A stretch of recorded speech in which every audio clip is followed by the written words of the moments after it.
that most recent meme that I shared from a friend's post about my first abusive relationship was that with God.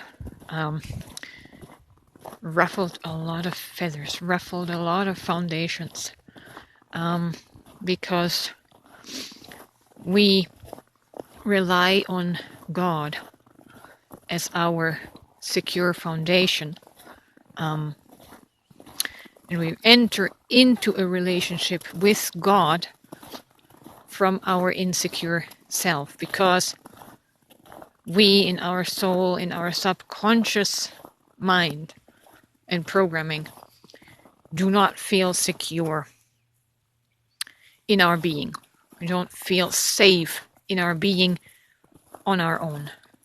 And so I comprehend how triggering it must feel to a person that relies on their relationship with God for their security, to have someone come along and challenge it in their quest of finding soul autonomy, in their quest of finding their own legs to stand on, right?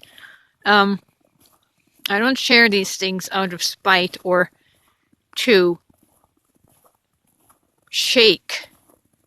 purposely shake up people's firm foundations.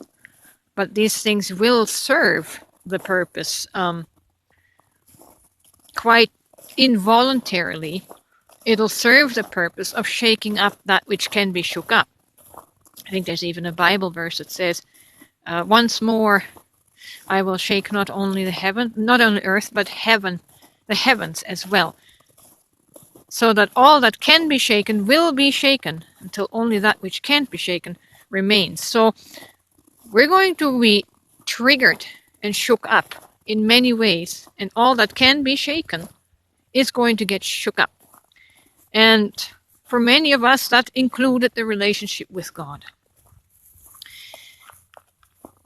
And in time, there's some of us are forerunners, brave souls that will scout out this new path to self-autonomy, this new path of living from our divine consciousness of oneness.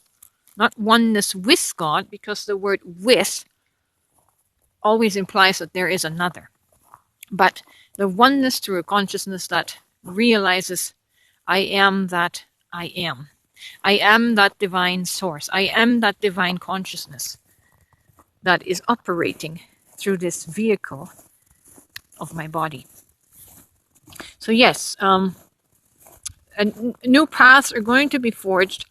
They will be very triggering to the insecure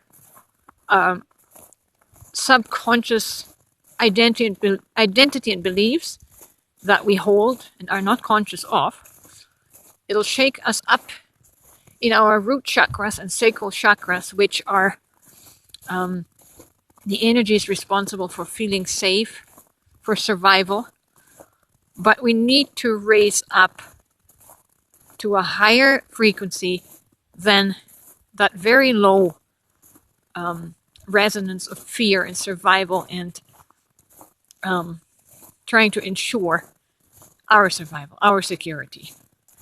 There are levels of consciousness where we don't have to live from those fearful places, where we don't need to seek security in God, because we realize at a higher level in the frequency of love that all is one, that God is all, that God is me, and I am God, and how everything is unified and connected in this consciousness.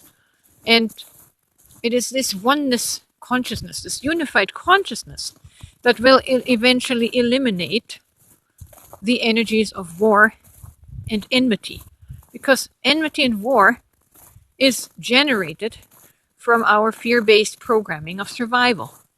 That I need to defend my security base against anyone who tries to dissolve my security.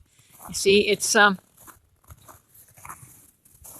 this is what all the wars are about. I need to defend my square, that which keeps me secure, against outsiders, against intruders, right?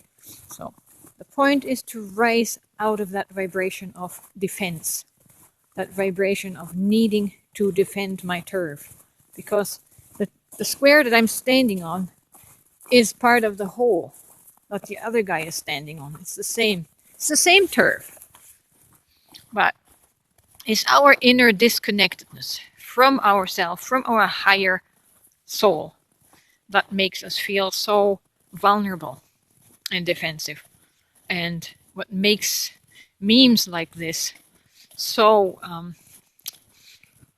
disconcerting and so disruptive, right? So there is some inner work that we need to do. We need to look at these subconscious feelings and find out the why behind this feeling of insecurity. What beliefs are at the root of this that prompts the belief that we need God to feel secure? It's rooted in separation, and that separation has been passed down in our DNA through millennia, through generations and millennia.